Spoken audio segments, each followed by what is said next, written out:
ഭർത്തൃപിതാവിന്റെ കൊടും ക്രൂരതയുടെ വാർത്തയിലേക്കാണ്. ഹരിയാനയിലെ ഫരീദാബാദിൽ മരുമകളെ ബലാത്സംഗം ചെയ്ത് കൊലപ്പെടുത്തി ഭർത്തൃപിതാവ്. യുവതിയുടെ ഭർത്താവിന്റെ അറിവോടെയാണ് കൊലപാതകമെന്നാണ് പോലീസിന്റെ കണ്ടെത്തൽ. യുവതിയെ വീടിന് സമീപത്തെ മാലിന്യക്കുഴിയിൽ കുഴിച്ചിടുകയും ചെയ്തു.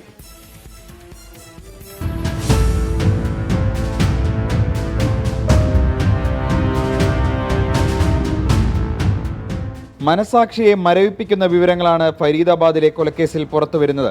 ഈ മാസം 21-നാണ് 24 വയസ്സുള്ള യുവതിയുടെ മൃതശരീരം ഭർത്താവിന്റെ വീടിന്റെ സമീപത്തെ അഴുക്കുചാലിനോട് ചേർന്ന് 10 അടി താഴ്ചയിൽ കുഴിച്ചിട്ട നിലയിൽ കണ്ടെത്തിയത്. സ്ത്രീധനവുമായി ബന്ധപ്പെട്ട തർക്കമാണ് യുവതിയെ കൊലപ്പെടുത്താൻ കാരണമെന്നായിരുന്നു അറസ്റ്റിലായ ഭർത്താവിന്റെ പിതാവും ഭാര്യയും നൽകിയ മൊഴി. ഭർത്താവും ഭർത്തൃപിതാവും ചേർന്ന് നടത്തിയ കൊലപാതകത്തെക്കുറിച്ച് പോലീസ് പറയുന്നത് ഇങ്ങനെ: യുവതിയെ ഭർത്താവ് ഉറക്ക ഗുളിക കൊടുത്ത് അബോധാവസ്ഥയിലാക്കി. പിന്നാലെ ഇയാളുടെ പിതാവ് മുറിയിലെത്തി ബലാത്സംഗം ചെയ്തെന്നാണ് പോലീസ് പറയുന്നത്. ഇതിനുശേഷമാണ് കൊലപാതകം.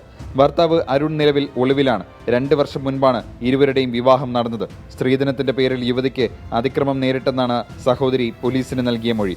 24 ഡൽഹി. ഗാർഹിക പീഡനത്തിന് പരാതി കൊടുത്തതിലെ വൈര്യം. ഭർത്താവിന്റെ സമ്മതത്തോടെ ഭർത്തൃപിതാവിന്റെ ബലാത്സംഗ കൊലപാതകം.